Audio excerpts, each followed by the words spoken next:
मेरा नाम शीरत है। पूरे गांव में मुझे बदचलन कहा जाता था। आखिर कहे भी क्यों ना, क्योंकि मेरी जब भी शादी होती, शादी के अगले दिन ही मेरी सास की मृत्यु हो जाती थी। मेरे कुछ समझ में नहीं आ रहा था कि आखिर यह सब क्या हो रहा है। मेरे पूरे घर वाले और सभी रिश्तेदार भी इस दुविधा में थे कि आखिर यह सब कैसे हो रहा है। सबको मैं ही गलत लगती थी। इसी वजह से कोई भी मुझसे शादी करने को तैयार नहीं था। दरअसल मेरी उम्र 18 वर्ष की हो गई तो पूरे घर में मेरी शादी की चर्चा होनी शुरू हो गई। सब लोग कहने लगे कि सीरत की शादी करवा दी जाए। मैं जिस गांव में रहती थी उस गांव में 18 साल होने पर लड़की की शादी करवा दी जाती थी। सब लोगों का यही मानना था कि अगर 18 साल से ऊपर लड़की को घर पर रख लिया तो पूरे गांव में बदनामी हो जाएगी। इसी डर से सभी अपनी लड़की को 18 साल होने से पहले या 18 साल होते ही ब्याह देते थे। मेरी शादी की भी चर्चा होनी शुरू हो गई और ऐसे करते करते मेरा रिश्ता भी पक्का हो गया। लड़के का नाम जय था। जय उम्र में मुझसे 6 वर्ष बड़ा था, लेकिन घर वालों की मर्जी के आगे कुछ नहीं चलता था।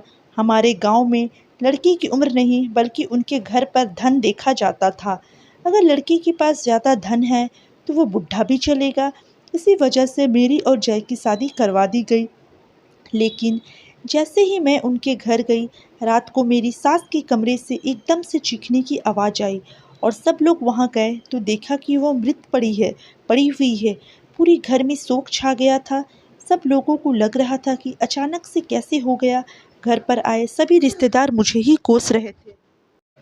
नई बहू का ही पगफेरा ऐसा है कि वो आते ही अपनी सास को खा गई। लेकिन जय ने भी मुझे नहीं समझा। उसने भी यही मान लिया कि मैं ही अपनी सास को खा गई हूँ। मैं कोई चुड़ैल हूँ। इसी वजह से उन्होंने मुझे तलाक दे दिया और मैं अपने घर पर बैठ गई। मेरे पूरे घर वाले परेशान थे। इसी तरह से मेरी 2 शादियाँ और करवाई गई। दोनों बार भी यही हरकतें हुई। जिस दिन मैं शादी करके ससुराल गई उसी दिन मेरी सास के कमरे से चीखने की आवाज़ आती है और वो मरी हुई मिलती है। लेकिन इन सब में एक बात यह थी कि मेरी तीनों शादियों में ही मेरे ससुर जी नहीं थे। हर बार मुझे विधवा सास मिलती।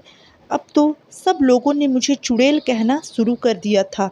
कोई मुझे चुड़ैल कहता तो कोई मुझे बदचलन कहता और कोई मुझे डायन कहता कि यह तो लोगों को मारकर खाती है और जब भी ससुराल जाती है तो अपनी सास को मारकर खा जाती है। मेरी तीनों शादियाँ विफल रही। सब लोगों ने मुझे तलाक दे दिया।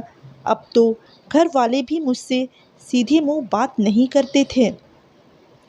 सब यही समझते थे कि मुझ में ही खोट है, वरना ऐसे 3-3 शादियाँ किसकी बर्बाद होती है। जब भी मैं बाहर निकलती तो सब मुझे गंदी नज़र से देखते। एक और अपने बच्चों को मुझसे दूर कर देते और यह तो डायन है, तुम्हें खा जाएगी। मैं बहुत दुखी हो चुकी थी। मुझे कुछ समझ में नहीं आ रहा था कि मेरे साथ आखिर यह सब क्या हो रहा है।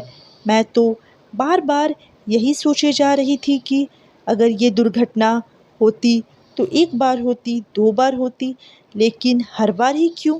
अभी कुछ ही दिनों बाद मेरे लिए एक बड़ी ही मुश्किल से रिश्ता आया। मुझसे कोई रिश्ता करने को तैयार नहीं था। सभी को डर था कि मैं ससुराल जाते ही अपनी सास को खा जाऊंगी। लेकिन खैर भगवान की कृपा से एक रिश्ता आया। पूरे घर में खुशी का माहौल फैल गया। सब लोग खुश थे कि आखिर एक रिश्ता आया है। अब माँ पिताजी मुझे एक कमरे में ले जाकर समझाने लगे कि इस बार कोई गड़बड़ नहीं होनी चाहिए। तुम ऐसी कोई हरकत नहीं करना जिसकी वजह से तुम्हारा फिर से तलाक हो जाए। हम लोग पूरी तरह से तंग आ चुके हैं तुमसे। मुझे उन सब की बातें इतनी चुभे जा रही थी कि वह तो मेरे माँ पिताजी होकर भी मुझ पर ऐसे ऐसे इल्ज़ाम लगा रहे थे कि मैं वहाँ पर जाकर कुछ करती हूँ। लेकिन खैर मैं कर भी क्या सकती थी। मैं दुखी मन से बैठ गई। अब मेरा रिश्ता भी पक्का हो गया और शादी की भी तारीख निकल गई। एक दिन मेरे मन में ख़्याल आता है कि मैं इस बार ज़रूर पता करूँगी कि आखिर होता क्या है। आखिर क्या होता है कि मेरी सास मर जाती है, वह भी मेरे घर में प्रवेश करते ही। लेकिन यह बात भी सच थी कि दुखों के बीच कभी न कभी तो सुख का एहसास भी होता है, और यही मेरे साथ हुआ। चौथी बार मेरी जिस लड़के से शादी होने वाली थी, वो बहुत ही समझदार और अच्छी सोच वाला था, क्योंकि उसने पढ़ाई कर रखी थी और वो हर बात को समझता था। एक एक बार उसने मुझे मिलने के लिए बुलाया। हमारे यहाँ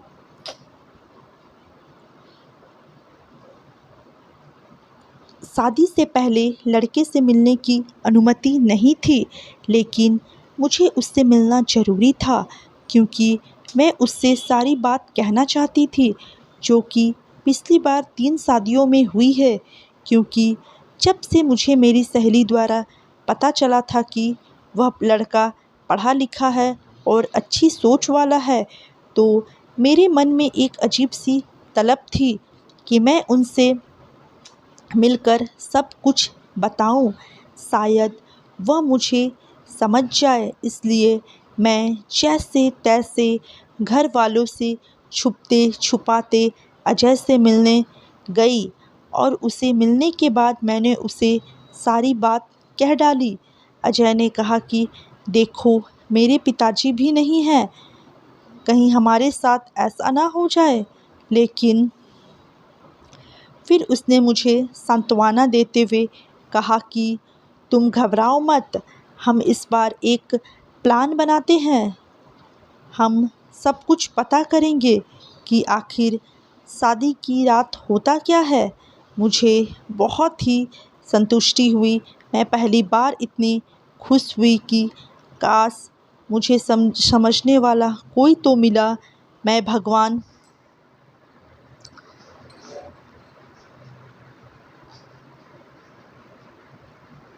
को बार बार धन्यवाद दिए जा रही थी कि इतना अच्छा और समझदार पति मिलने वाला है मुझे।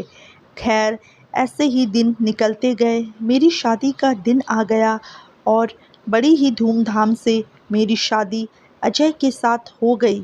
मैं अपने ससुराल गई और सारी रस्मों रिवाजों के साथ अजय के साथ नए जीवन की शुरुआत के लिए सब लोगों ने हमें हमारे कमरे में भेज दिया। लेकिन हमने अपने प्लान के मुताबिक हमें अपने प्लान के मुताबिक सब कुछ पता करना था, इसलिए मैं और अजय छुपकर पहले से ही अपनी सास के कमरे में छुपकर बैठ गए। कुछ देर बाद मेरी सास जब कमरे में आई तो उसकी खिड़की से एक आदमी आ जाता है और वह मेरी सास को मारने लगता है। तभी अजय जल्दी से बाहर निकलकर उसका हाथ पकड़ लेते हैं और उसे एक तमाचा जड़ देते हैं और वो ज़मीन पर गिर जाता है।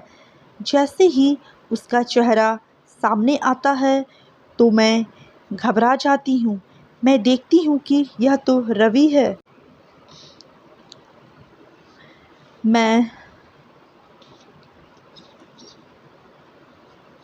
जब पानी भरने जाती थी तो हमारे गांव का एक ही दरिंदा लड़का और सबसे घटिया और बदमाश लड़का रवि हमेशा से मुझ पर बुरी नज़र रखता था। उसने कई बार मेरे साथ छेड़खानी करने की कोशिश की थी, लेकिन मैंने यह बात जब घर वालों को बताई तो उन्होंने मुझे ही गलत कह दिया कि तुम ही उसे गलत इशारे करती होगी, क्योंकि जब से मैं पैदा हुई थी तब से किसी को भी फूटी आँख नहीं भाती थी। इसका कारण मुझे आज तक पता नहीं चल पाया। मुझे नहीं पता था कि रवि इस हद तक गुजर जाएगा। अजय ने रवि की कॉलर पकड़ी और उसे खड़े करते हुए पूछा कि आखिर क्या हो रहा है। यह सब तभी रवि हाथ जोड़कर मेरे सामने बैठ गया और उन्हें लगा कि मुझे माफ़ कर दो और कहने लगा कि मुझे माफ़ कर दो, मेरी नज़र तुम पर थी, मैं तुम्हें हमेशा से ही पसंद करता था और तुमसे शादी करना चाहता था। इसलिए मैंने यह प्लान बनाया कि जब भी तुम्हारी शादी होगी मैं तुम्हारी सास को मार दूँगा।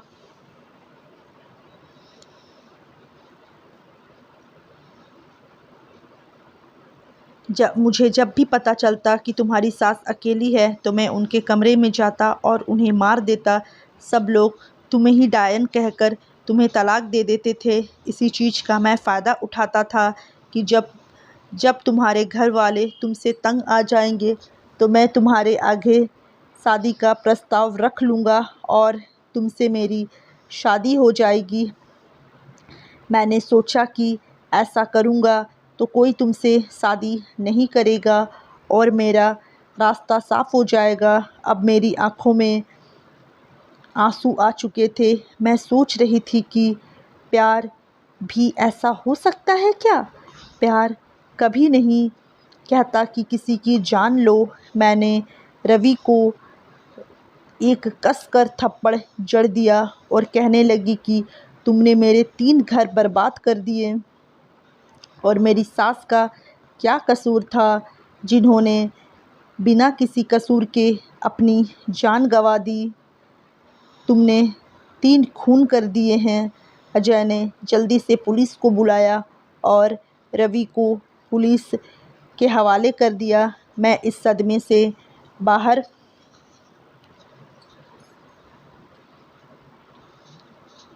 नहीं आ पा रही थी कि कोई इतना कैसे गिर सकता है। मैं रवि के बारे में सोच रही थी कि उसके ज़रा भी हाथ नहीं काँपे थे किसी की जान लेते समय। लेकिन मुझे बहुत खुशी भी हो रही थी कि अब मुझे समझने वाला मिल गया।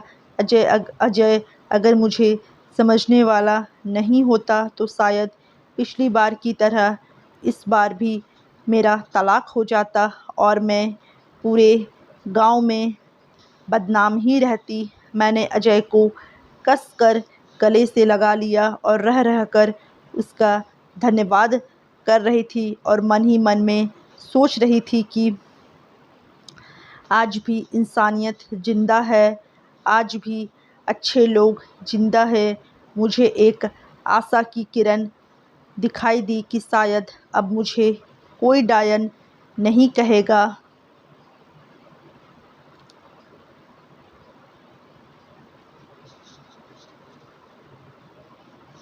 धन्यवाद। तो दोस्तों, कैसी लगी आप लोग को ये कहानी? अगर कहानी अच्छी लगी होगी तो वीडियो को लाइक ज़रूर करें।